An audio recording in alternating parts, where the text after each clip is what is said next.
The drama. Oh, good grief. Hey, YouTube, what's going on? Kai the Casual here. We are back with Kye's Top 5, and yeah, there's a lot of drama going on Monday Night Raw tonight. You know the drill, of course. Like, comment, subscribe, ring that bell notification, and let's get started with our honorable mention of the night. There was an opening promo tonight with CM Punk, LA Knight, and then the Vision come out with Paul Heyman, and you know, they do the typical thing. But I'll focus on that in a second. The honorable mention in question is Braun Breaker, after the scene is like wrapping up, or as the scene is wrapping up, yells at 40-some-year-old Punk and LA Knight, "You're 47 and you're 40. Combined, you're like 100. Oh my god, there was a little bit more in there too, but I just, it made me think of Steiner math. the nephew of Scott Steiner, getting math wrong is just priceless. But anyway, speaking of that promo segment, my number 5 moment of the night was the opening promo with CM Punk coming out to crowd cheers, of course. Typical affair to start. You know, he explains how, you know, I should be standing in front of you as World Heavyweight Champion, you know, a face of the company, but I'm not. LA Knight, of course, comes out. But they shake hands and agree at first, and then they discuss what happened last week with Punk DQing LA Knight, but saving him in the process. So we have the tension drilling up between them of who gets Seth Rollins next, and the line starts at the back of, you know, back of me, all that junk. As Punk is responding to LA Knight, "Ladies and gentlemen," Paul Heyman comes out. He is flagged by Braun Breaker and Bronson Reed. No Seth Rollins in sight. And he warns LA Knight of making deals, having favors owed to Punk, or vice versa. Playing off of the WrestleMania and War Games drama from last year. The Survivor Series War Games from last year into WrestleMania this year, to be clear. But I really love and appreciate how, you know, each of these dudes cut promos. LA Knight, I think the past couple of weeks he had stuttered. You know, he gives fast-paced promos. So, you know, hey, you know, the best of the best, you know, slip up sometimes. But he did not stutter this time. Punk delivered his message well and clearly. And of course, the storyteller of Paul Heyman. He's just that guy. He's a Hall of Famer for a reason, right? So, this leads into Paul Heyman pretty much drawing the challenge. It's like, hey, you want to fight? Here are my boys. We can fight. And Punk jumps ahead of LA Knight, challenging them both to fight, and dragging LA Knight with him. And then, of course, LA Knight, being the man he is, says, "Hey, you don't tell me what to do, but of course, yeah, we'll take you on."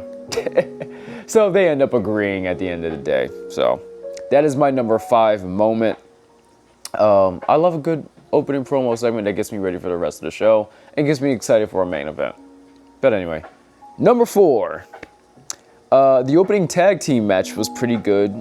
Fun action. You know, it was Dominic Mysterio and Ludwig Kaiser's El Grande Americano versus the team of Dragon Lee and AJ Styles.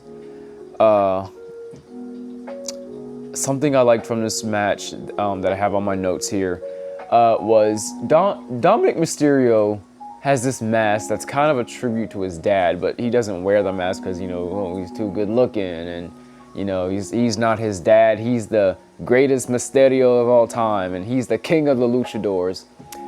So he never really wears that mask except when he's coming out. There's a couple of moments in this match where he's wearing the mask in ring, and I actually liked to see that from him. It was something different. The match closes though with El Grande trying to do the whole, I'm gonna stick a metal plate into my mask and headbutt my opponent, but good guys actually thwart this before it happens. So Dominic Mysterio, now that he has this mask on, he slides it into his mask and strikes, I believe it was AJ Styles who he hit. It was a couple hours ago, excuse me. But he hits one of the good guys. 1, 2, 3. Bad guys win and celebrate. So, but it was fun action. It was different. It was unique. Instead of having El Grande Americano hit the metal plate, it was Dominic. Gotta love it. Behind the scenes too, Judgment Day seems to still be getting along backstage. And Finn is kind of a pseudo leader, even though they're not supposed to have leaders. So we'll see where that drama leads up to, or that story with the Judgment Day missing Liv. We'll see where that goes moving forward. Anyway, my number 3 moment, almost held 4 up again. My number 3 moment of the night was Sami Zayn versus Rusev. Which this Monday Night Raw was in Quebec City, Canada. I was really excited again to see Sami Zayn be in Canada again. He was just on SmackDown and got a big win there.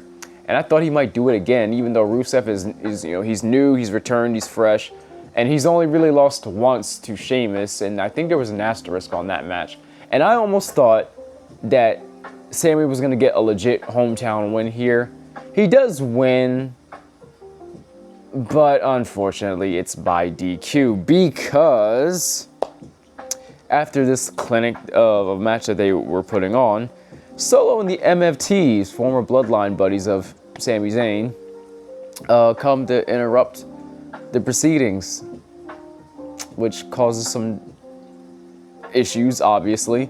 Adam Pearce actually is seen on the phone backstage talking to Nick Aldis after all this, and he's frustrated, he's pissed. And yeah, I don't know what they're doing there. Like, these guys came all the way from SmackDown, not all the way, like they traveled or something, but they come from another brand, come back to Raw, and yeah, I don't know. I know the brand split isn't as concrete nowadays as, you know, it would be for certain storylines, but I'm wondering where they're going with this. Is this supposed to lead up into War Games somehow? I don't know. I'm curious to see what happens on SmackDown. Maybe Sami starts to move to SmackDown more to maybe build up a WWE World Title shot or something like that. So we'll see. But technically he got the win here, so we'll see what happens. Also in the post-match, Sheamus had earlier in the night promised Sami Zayn and Adam Pearce that he would not get involved with the match. He must have had his fingers crossed when he said, you know, he wouldn't, you know, touch Rusev, because he hits Rusev with a big knee. I think he was trying to hit a broad kick, but it turned into a big knee. Either way, they brawl into the crowd, and of course the chaos erupts again with these two for the 2nd week in a row. They are not done with that rivalry yet. They've got to close that big if we're still going to see that. So we'll see. I actually switched my number 2 and 1, and I'll get to why when I talk about my number 1. But my number 2 was the main event, which wasn't your typical affair of, oh, can they coexist? We have two baby faces, CM Punk and LA Knight, facing the vision of Braun Breaker and Bronson Reed. And of course, they had already earlier discussed in the night that, hey, I'm next for, Seth Rollins. No, I'm next for Seth Rollins. Get in the back of the line. The line starts with me. There was some good character work in there about, like, ego showing a little bit and, reluctant tags or whatever. There's a moment in there where Braun Breaker is about to interrupt a tag from CM Punk, and he goes down. He blocks his, probable spear attempt, but that leaves LA Knight open with no one to tag when he gets a chance to, and Bronson, continues to strike him down for, the babyface in peril spot. LA Knight eventually does get to CM Punk for the, big hot tag. And he's wandering wild. He's doing his thing. Hits the big Macho Man elbow. Is, leaning towards go to sleep. And then Seth Rollins comes out, who had previously earlier in the night said, hey boys, you don't need me. I ain't got nothing to do. I'm out of here. When I saw that backstage moment, I'm like, yeah, this is a work. He's definitely sticking around to interrupt the main event later. So, and of course that's what happened.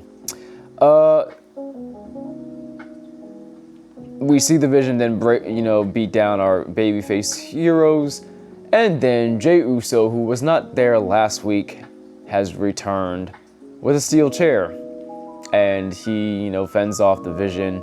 And while they're beaten and battered and bruised now, Adam Pearce comes out, and he makes a wonderful match for Clash in Paris. We have a fatal four-way between Seth Rollins defending his championship against all three of the babyfaces involved here: Jey Uso, LA Knight, and CM Punk. And I could not be more excited for that. It gives all of them something to do leading up to the next PLE. I'm going to give a little prediction that we have some six-man tag team action happening either in the main event or just sometime on Monday Night Raw next week. Probably the Vision winning that, to lead into Clash. But anyway, so I said earlier, I switched my number 1 and my number 2 picks. As much drama building as this was, I was actually slightly more entertained by what came before it.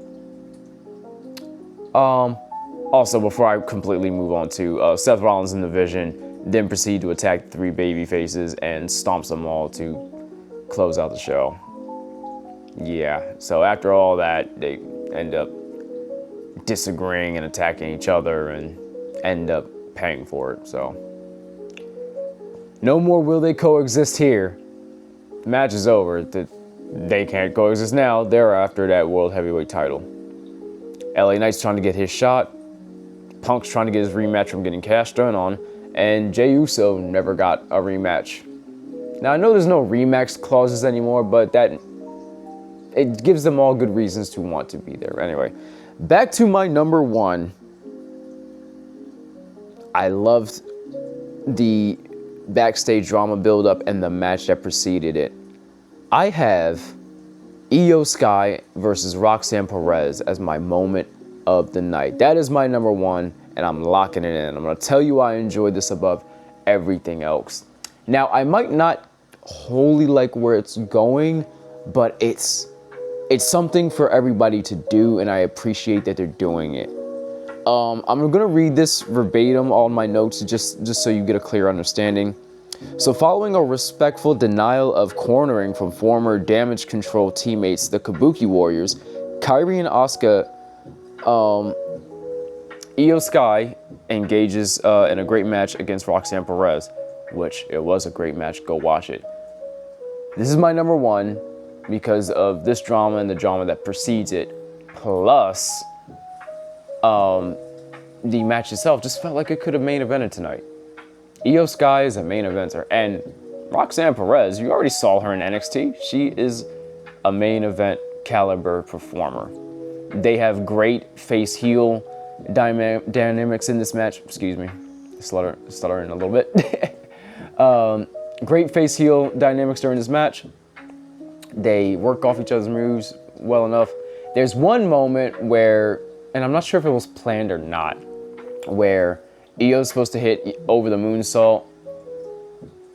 I don't know if she like lands weird on Roxanne Perez's face or something, and there's supposed to be like a raising the feet or knee spot, and I think it scrapes Io, and she ends up hitting Roxanne in the face. I'm not sure if it was supposed to look like that or not. I'm not completely sure. I would have to go back and watch the rewind. But the bottom line is that it was good action. And then Raquel Rodriguez, who had been involved previously in the match, but had been fended off by Io, she gets involved again and she distracts the referee. At this point, the Kabukis, instead of listening to Io Sky, they think they're being good friends and they come out to help. They hold Roxanne Perez in place for Io Sky to hopefully strike her, possibly with a shote or something, and Roxanne rolls out of the way. Io Sky stops short of hitting the Kabukis, and then this leads to Roxanne getting the roll-up pin, holding the tights for the 1, 2, 3. Following this, shock and all, and of course the bad guys celebrating, we see Io Sky walking backstage, and she meets up with Stephanie Becker. I didn't really think that this part was necessary, but she says, "You are not the only one who, missed out or is missing out on a title, match." Or not the, no wait, I think she says you're not the only one who's owed a title match. But she already has a match locked in for Clash in Paris. I don't know what the point of that moment was, but it was what came next that was more interesting. So as Stephanie walks away and Io continues to walk, Rhea Ripley is there, and she expresses concern about being able to trust the Kabuki Warriors. We're like, are you sure they're your friends?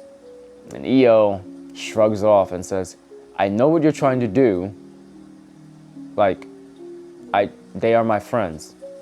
So she walks her way out. Now, as interesting as this is to me, the part of me that doesn't like this is I don't want to see the Kabuki Warriors turn heel. I feel like this is where this is leaning to. But I feel it's something. It's Kairi and Asuka need something, and you want to keep them active. Kairi was on a good winning streak as a babyface, and Asuka was as well for a second until losing in the Queen of the Ring. But yeah, I don't know. I don't want to see them turn heel. Do you guys want to see them turn heel? I don't know. There were some other interesting things on tonight's Monday Night Raw. Go on Netflix and watch the replay, because it's worth it. But that's all I got for you tonight. You know the drill. Of course, like, comment, subscribe, ring that bell notification, and you know the drill. From my heart, guys, I love you. Enjoy pro wrestling, and for the love of pro wrestling, keep it casual, and comment down below what your favorite moment from tonight's, or as I'm posting this, last night's show was. And let me know if you guys want to hear my opinions about the shoot or work situation with Karrion Kross and Scarlett. Anyway, see you soon.